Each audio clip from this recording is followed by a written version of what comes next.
Welcome to PDP math daily class में आपका स्वागत है। प्यारे दोस्तों, मैं प्रदीप सर आज हम क्वेश्चन लेके आए हुए हैं अंक गणित के महत्वपूर्ण प्रश्न।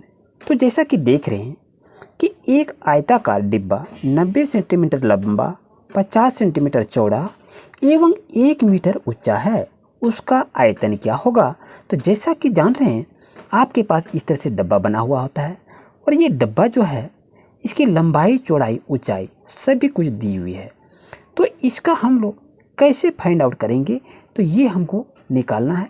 तो आप इसको अच्छी तरह से निकाल सकते हैं कि आखिर ये हम कैसे इसको फाइंड आउट करेंगे। तो लंबाई है, चौड़ाई है, ऊंचाई है, सब कुछ दी हुई है।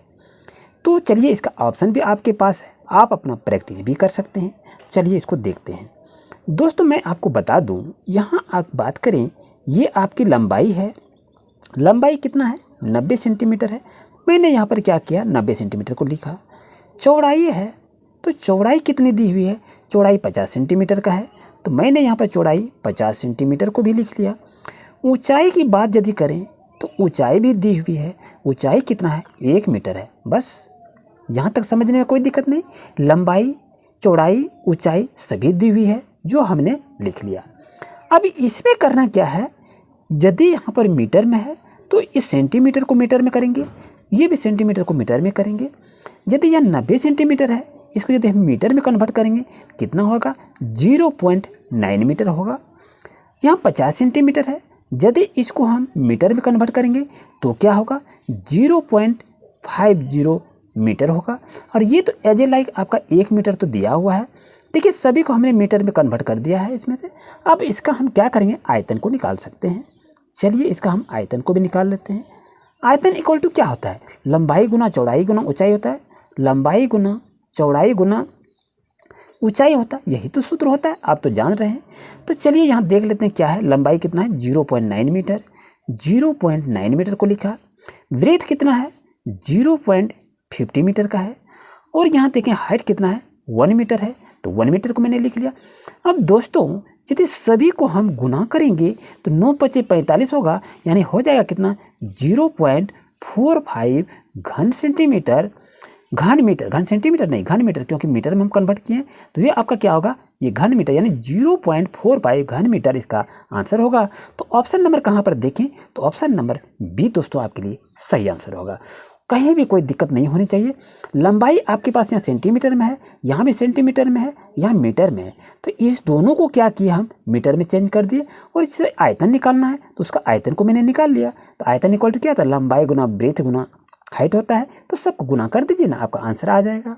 जैसा कि देख रहे हैं क्वेश्चन आपके पास है, एक घनाभ का आयतन जिसकी लंबाई 5 मीटर, चौड़ाई 40 सेंटीमीटर तथा ऊंचाई 2 डेसीमीटर है, तो इसका आयतन क्या होगा? 40 घन मीटर। ये आपके पास ऑप्शन है। तो चलिए इसका सॉल्यूशन करते हैं, आखिर इसका कैसे हम सॉल्यूशन करेंगे।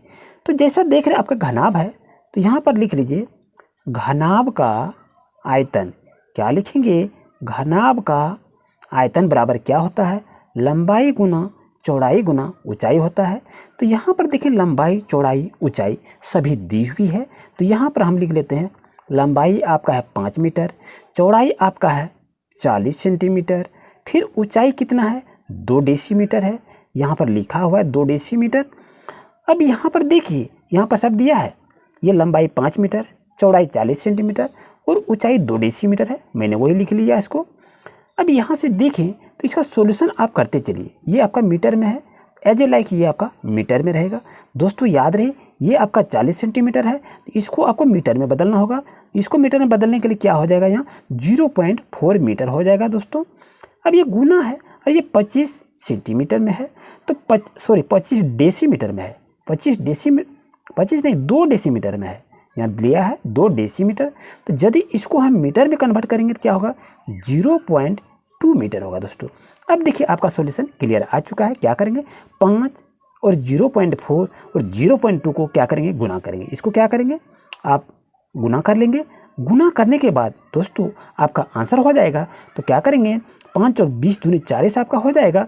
40 पॉइंट और 0 यहाँ पर लगा दीजिए, यानी हो गया घन मीटर। दोस्तों आपका आंसर हो गया। उम्मीद है आपको अच्छी तरह समझ में आ गया होगा। आइए नेक्स्ट क्वेश्चन पर। जैसा कि देख रहे दोस्तों, क्वेश्चन आपका है, एक घन की भुजा की लंबाई 11 सेंटीमीटर है तो घन का आयतन क्या होगा ये आपको निकालना है। चलिए इसको बना लेते हैं। यहाँ लिख लीजिए घन का आयतन। घन का आयतन यदि हम निकालते हैं तो यहाँ क्या करते हैं, सूत्र में भुजा पर हम Q लिख देते हैं। इस चीज़ को याद रखें। यदि इसको याद रख लेंगे तो आपका सॉल्यूशन क्लियर हो गया। तो यहाँ देखिए भुजा कितना हो गया, 11 है। तो 11 पर मैंने पावर लगा दिया। तो अगर इसको नहीं कर पा रहे हैं तो इससे कर लीजिए 11 गुना 11 गुना 11 करेंगे। यदि सभी को गुना करेंगे तो कितना होगा, 1331। यानी इसको बनाने के लिए एक ट्रिक का भी इस्तेमाल किया, वो वीडियो बना दिए, वहाँ जाके वीडियो को प्ले लिस्ट में देखें आखिर इसका सॉल्यूशन कैसे करते हैं। ये क्या हो गया, घन सेंटीमीटर। दोस्तों इसका आंसर आ गया। दोस्तों जैसा कि देख रहे हैं आपके पास क्वेश्चन आ गया है कि एक घनाभ का आयतन 900 घन सेंटीमीटर है और उसकी लंबाई 15 सेंटीमीटर तथा ऊंचाई 12 सेंटीमीटर हो, तो उसकी चौड़ाई निकालें। तो इसको हम कैसे निकालेंगे, चलिए निकाल लेते हैं। कैसे निकालेंगे, घनाभ की चौड़ाई यदि सूत्र को याद नहीं रखेंगे तो आप नहीं बना पाएंगे। तो घनाभ की चौड़ाई बराबर क्या होता है, ध्यान रहे, आयतन बटे लंबाई गुना चौड़ाई। ये हो गया। तो आयतन आपका कितना है, 900 दिया हुआ है, तो यहाँ पर लिख लीजिए ना 900 हो गया। यहाँ लंबाई और चौड़ाई ये भी आपका दिया हुआ है, तो लंबाई चौड़ाई यहाँ पर लिख लीजिए 15 गुना 12 को लिख लेंगे, कोई दिक्कत नहीं है। अब इसको क्या करेंगे, 900 है तो लिख लीजिए, बर 15 कितना हो गया, 80 से 180 हो गया। अब इसको कटा दीजिए, 18 5 90 हो गया। तो आंसर इसका कितना हो गया, 5 सेंटीमीटर। दोस्तों इसका आंसर हो गया, कोई दिक्कत नहीं है। जैसा कि देख रहे दोस्तों क्वेश्चन आपके पास है, एक घन का आयतन 729 घन सेंटीमीटर है तो उसकी भुजा ज्ञात करें। तो यहाँ देखें आंसर 5 सेंटीमीटर, 81 सेंटीमीटर, 9 सेंटीमीटर या 7 सेंटीमीटर होगा। दोस्तों तो जल्दी से बता सकते हैं तो बताइए। चलिए इसका सॉल्यूशन करते हैं, देखते हैं क्या लिखेंगे। दोस्तों घन की भुजा यही तो निकालना है ना, तो घन की भुजा बराबर क्या होता है, इस फॉर्मूला को आप याद रखेंगे तो आप निकाल सकते हैं, कोई टेंशन नहीं है। आइए देखते हैं आयतन कितना दिया है, 729 दिया है। मैंने 729 को लिख लिया दोस्तों, और यहाँ पर जो प्रोसेस है इस प्रोसेस को हम फॉलो करते हुए चलेंगे। चलिए इस यहाँ पर क्या है, इसका आप लघुत्तम निकाल भी सकते हैं। लघुत्तम निकाल के 3 से इसका बिजोड़ा निकाल देंगे। चलिए इसका क्या करेंगे, 9 गुना 9 गुना 9 करेंगे तो आपका कितना होगा, 729। 9 नमा 81, 81 नमा कितना होगा, 729 हो जाएगा। और यहाँ पर पावर आपका 9 दिया है। अब ये 3 का मतलब है ये तीनों में से एक को कॉमन ले लीजिए, तो आपका आंसर क्या होगा दोस्तों, 9 सेंटीमीटर आपका आंसर होगा। ऑप्शन नंबर 3 आपके लिए दोस्तों सही रहेगा। आज का क्लास कैसा रहा, वीडियो को पाते ही कमेंट करें। Thank you.